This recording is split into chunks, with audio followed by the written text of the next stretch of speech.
नमस्कार, good morning. आप भारत देख रहे हैं, आप फिट इंडिया के सुपर हिट बुलेटिन में आपका स्वागत है। मैं हूं श्रुतिका, आप सभी के साथ। Good morning. आप भारत देख रहे हैं, आप फिट इंडिया के सुपर हिट बुलेटिन में आपका स्वागत है। मैं हूं श्रुतिका, आप सभी के साथ। Good morning. आप सबके साथ में खबरों में मैं हूं साक्षी मिश्रा। तो मैं और श्रुतिका आ गए एक बार फिर से देश दुनिया की तमाम बड़ी खबरें लेके हर एक मॉर्निंग अपडेट के साथ। इसमें आपको फिटनेस का डोज भी मिलने वाला है। बात होगी राजनीति की, मनोरंजन की और देश दुनिया की सभी बड़ी खबरों की। तो अगले 1 घंटे तक आप बने रहिएगा हमारे साथ और उसके बाद में फैशन फास्ट में भी देंगे आपका साथ।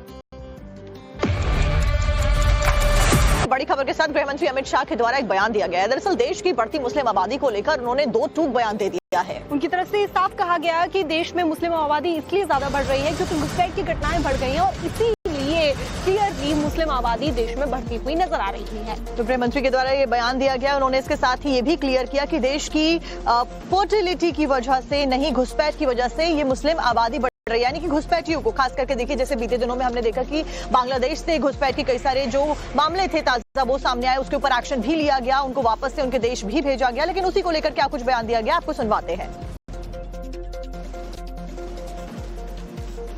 की जनगणना में हिंदू 84% थे और मुस्लिम समाज की आबादी 9.8% थी। 71 में 82% हुए हिंदू और मुस्लिम समाज की आबादी 11%। 91 में 81% हुए हम और मुस्लिम समाज की आबादी 12.12% हुई और 11 में 79% हुए और मुस्लिमों की संख्या 14.2% हुई। इसमें ऐसे संशय में मत रहिएगा क्योंकि मैं क्यों 2 ही धर्म की आबादी बोल रहा हूं, क्योंकि मैं घुसपैठ की बात करना चाहता हूं, इसलिए इसकी बात। और इसके रेफरेंस में बाद में मैं बताऊंगा हमारा विभाजन भी है। अगर देश का विभाजन न हुआ होता तो धर्म के आधार पर जनगणना करने की कभी जरूरत ही नहीं पड़ती, परंतु देश का विभाजन चूंकि धर्म के आधार पर हुआ है तो इसीलिए शायद कांग्रेस के नेताओं ने 51 की जनगणना से धर्म को पूछना मुनासिब समझा होगा। तो एक प्रकार से बहुत सारी गिरावट हुई है। मुस्लिम आबादी की बढ़ोतरी 24.6% के दर से हुई है और हिंदू आबादी 4.5% कमी हुई है। अब मैं इसलिए बताता हूं कि ये फर्टिलिटी रेट के कारण नहीं हुआ है, ये घुसपैठ के कारण हुआ है। दरअसल अमित शाह पहुंचे थे एक निजी कार्यक्रम के अंदर और जहां पर जाकर उन्होंने मुस्लिम आबादी के ऊपर तथ्यों के साथ में सारा ब्यौरा रखा है। आपको बता दें कि उन्होंने साल 1951 से लेकर साल 2025 तक के कुछ आंकड़े सामने रखे जिसमें साफ तौर पर यह समझ आ रहा था कि कैसे मुस्लिम आबादी इस टेन्योर के दौरान लगातार बढ़ी है और हिंदू आबादी इस बीच घटती हुई नजर आई है।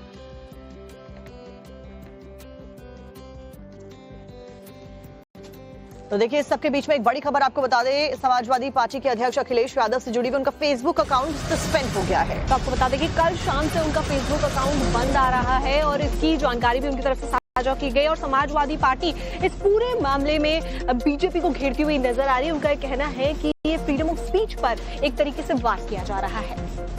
देखिए, फेसबुक अकाउंट तभी सस्पेंड किया जाता है जब कोई ऐसा पोस्ट किया जाए जो कि आपत्तिजनक हो और उसके लिए कुछ समय के लिए सस्पेंशन हो जाता है। लेकिन फिलहाल समाजवादी पार्टी यहां पर बीजेपी का घेराव करती हुई नजर आ रही है और राष्ट्रीय प्रवक्ता फखरुल हसन चंद ने विपक्ष की आवाज दबाने की कोशिश करार दिया है, ये कहा जा रहा है। हालांकि अभी तक ये साफ नहीं हो पाया कि अखिलेश यादव का फेसबुक अकाउंट किस वजह से बंद हुआ है, लेकिन समाजवादी पार्टी की तरफ से बीजेपी के ऊपर लगातार हमले किए जा रहे हैं।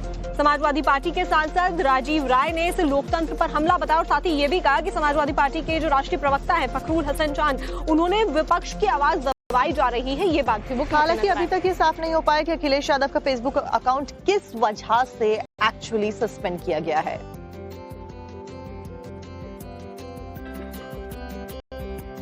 यादव का फेसबुक अकाउंट किस वजह से एक्चुअली सस्पेंड किया गया है।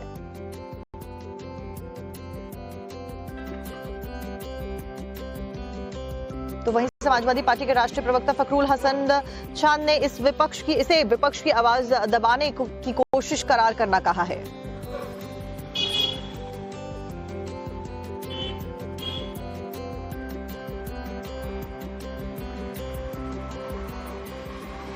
तो आपको बता दें कि बिहार विधानसभा चुनाव बिल्कुल तैयार खड़े हैं सभी के लिए, तो ऐसे में अब जो एनडीए की सीटों की शेयरिंग का फॉर्मूला है वो भी फाइनल होता हुआ नजर आ रहा है। यानी कि अब जल्द ही उम्मीदवारों की जो लिस्ट है वो फाइनल हो गई है, मंथन उसके ऊपर हो चुका है, बैठक उसके ऊपर हो चुकी है। उस फाइनल लिस्ट को सबके सामने रख दिया जाएगा कि किस सीट से कौन सा उम्मीदवार एनडीए के द्वारा बिहार चुनाव में 2025 में उतारा जाना है, क्योंकि रस्साकशी एक तरीके से देखने को मिल रही थी एनडीए के भीतर भी सीटों के बंटवारे को लेकर, और ऐसे में अब सीट फाइनल हो जाना एक बड़ी जानकारी है जो कि सामने आ रही है। ऐसे में देखना होगा कि एनडीए में किस दल को कितनी सीटें मिलती हैं। सवाल ये भी है कि चिराग पासवान कितनी सीटों पर संतुष्ट होते हैं और जीतन राम मांझी की पार्टी को कितनी सीटें मिलती हैं। सवाल ये भी है कि बीजेपी ने अपने पास में कितनी सीटें रखी हैं और जेडीयू को कितनी सीटें दी हैं।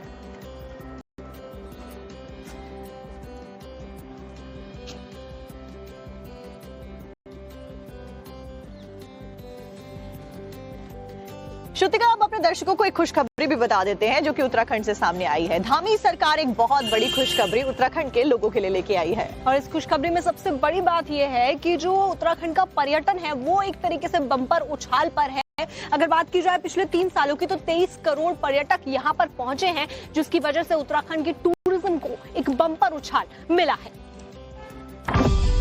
देवभूमि में पर्यटकों की बहार।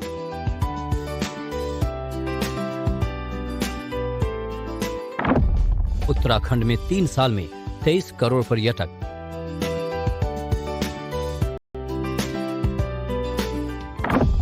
चार साल में दोगुनी हुई पर्यटकों की संख्या।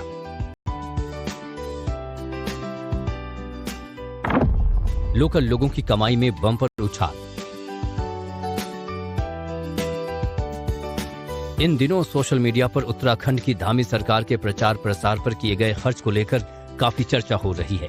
विरोधी खेमा इसे दुष्प्रचार की तरह पेश कर रहा है, लेकिन अब तो आंकड़े सामने आए हैं। उससे साफ जाहिर है कि धामी सरकार के प्रचार प्रसार से उत्तराखंड सरकार को आर्थिक तौर पर काफी लाभ हुआ है और स्थानीय लोगों को भी इसका लाभ मिला है। पर्यटन क्षेत्र इसका सबसे बड़ा उदाहरण है। धामी सरकार ने 4 धाम, एडवेंचर टूरिज्म, धार्मिक और सांस्कृतिक स्थलों के कायाकल्प और होम स्टे योजना का जमकर प्रचार प्रसार किया, जिसका नतीजा सबके सामने है।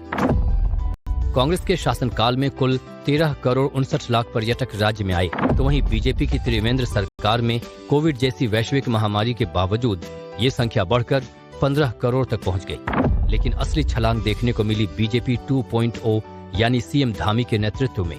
केवल 3 सालों में उत्तराखंड ने 23 करोड़ 46 लाख पर्यटकों का स्वागत किया। ये आंकड़ा न केवल नए कीर्तिमान का परिचायक है, बल्कि ये भी दिखाता है कि प्रचार और निवेश केवल दिखावे का मामला नहीं, बल्कि ठोस परिणाम दे रही है। ऐसे में धामी सरकार के खिलाफ चलाया जा रहा करोड़ों रुपए फूंकने का दुष्प्रचार महज हवाई दिखाई दे रहा है, क्योंकि आंकड़े धामी सरकार के पक्ष में नजर आ रहे हैं।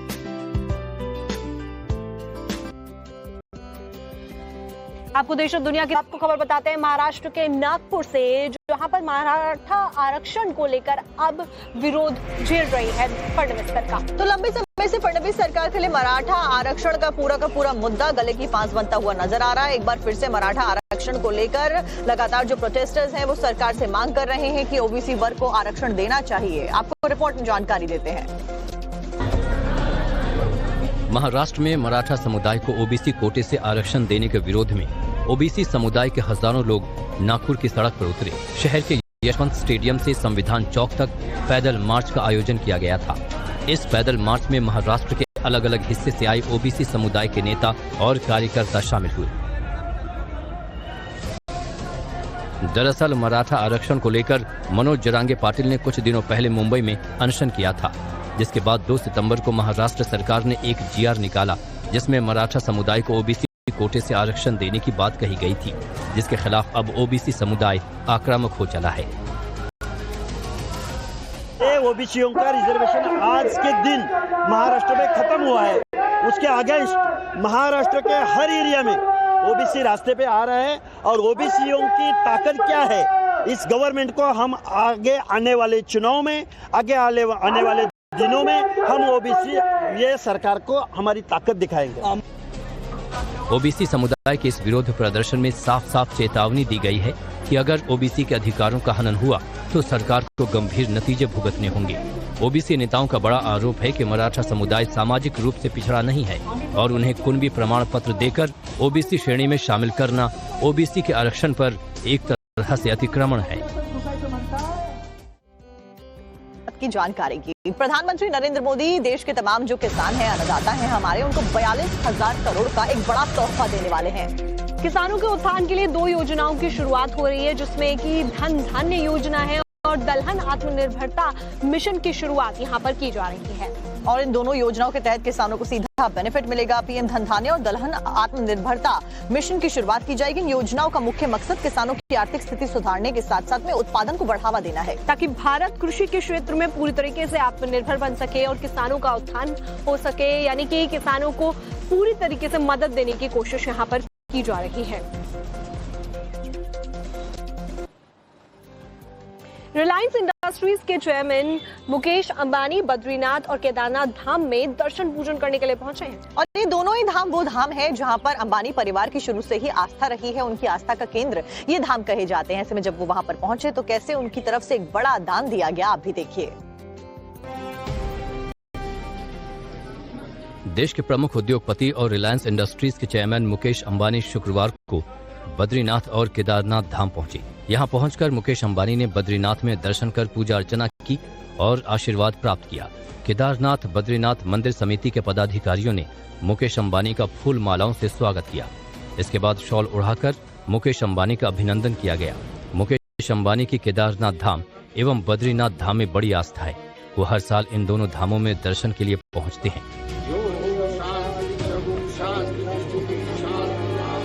आपको बता दें कि बद्री विशाल धाम के कपाट 4 मई को श्रद्धालुओं के लिए खुले थे, जिसके बाद से अब तक 15 लाख से ज्यादा श्रद्धालु बद्रीनाथ धाम के दर्शन कर चुके हैं। केदारनाथ धाम के कपाट 2 मई को श्रद्धालुओं के लिए खुले थे, जहां 16 लाख से ज्यादा श्रद्धालु दर्शन कर चुके हैं। इस साल केदारनाथ धाम के कपाट 23 अक्टूबर को, जबकि बद्रीनाथ धाम के कपाट 25 नवंबर को बंद होंगे।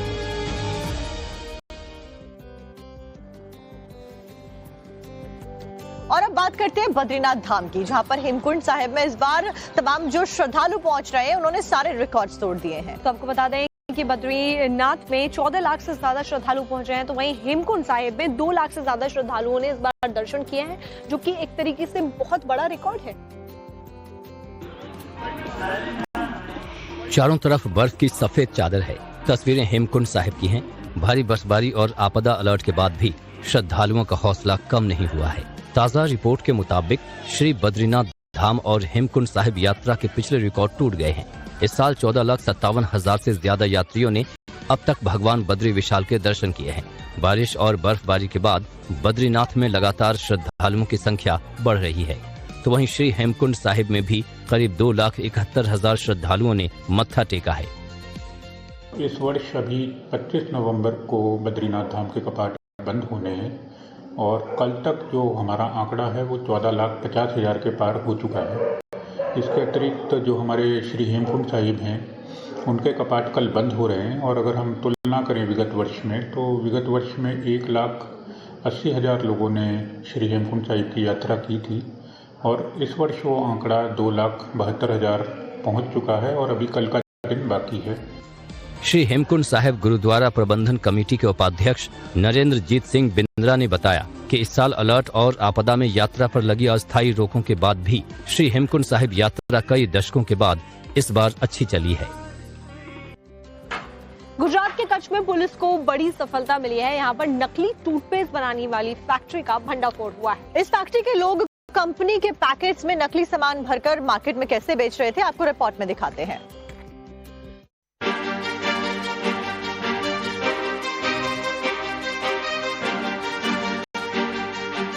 तस्वीरें गुजरात के कच्छ की हैं, जहां एक नकली कोलगेट टूथपेस्ट फैक्ट्री का भंडाफोड़ हुआ है। पूर्व कच्छ गागोदर पुलिस ने इस नकली फैक्ट्री का भंडाफोड़ किया है। मौके से 9,43,000 रुपए की कीमत का सामान भी जब्त किया है। आरोप है कि ये लोग कंपनी के पैकेट में नकली माल भरकर बाजार में सप्लाई करते थे। कंपनी प्रतिनिधि की शिकायत पर राजेश मकवाना, सुरेश उमट, नटवर गोहिल और नरपत मकवाना के खिलाफ धोखाधड़ी और कॉपीराइट उल्लंघन का मामला दर्ज किया गया। नकली उत्पादों से मानव स्वास्थ्य को नुकसान होने की आशंका के चलते आरोपियों पर सख्त कानूनी कार्रवाई की जाएगी। बिहार में विधान विधानसभा चुनाव होने वाले हैं, ऐसे में चुनावों से जुड़ी हुई क्या है हलचल? आपको 45 लाख रुपए यानी कि 1 करोड़ 45 लाख हड़पने का मामला सामने आया है। वैसे में जांच के आदेश भी दे दिए गए हैं, लेकिन दरअसल हुआ यूं कि चेकिंग के दौरान में पुलिस वालों को एक गाड़ी मिलती है जिसके अंदर 3 करोड़ रुपए मिले थे, और उसके बाद में जब कुछ पुलिस वालों की तरफ से वो गाड़ी अपने पास रख ली जाती है और जो कार सवार थे उनको भगा दिया जाता है। लेकिन इस मामले में नागपुर में एक शख्स ने शिकायत कर दी और जिसके बाद जांच शुरू हुई। सूत्रों के मुताबिक मामले के तूल पकड़ने के बाद करीब 1.5 करोड़ रुपए तो लौटा दिए गए, लेकिन तब तक पुलिस वालों की पोल खुल चुकी थी और अब मामले में जांच जारी है। 8 और 9 की दरमियानी रात में एक CSP SDP सिवनी के द्वारा एक चेकिंग लगाई गई थी और चेकिंग के दौरान उन्होंने कुछ अवैध राशि जब्त की थी, अवैध धनराशि, बड़ी मात्रा में राशि जब्त की थी, लगभग 1.5 करोड़ के लगभग की राशि थी और उसकी विधिवत कार्रवाई नहीं की गई और नहीं वरिष्ठ अधिकारियों को सूचना दी गई। तो इस संबंध में उनके संदिग्ध आचरण को देखते हुए जो चेकिंग दल था उसके 9 कर्मचारियों अधिकारियों को सस्पेंड किया गया। और अब आपको सिर्फ 2 मिनट में दिखाते हैं कुछ वायरल खबरें।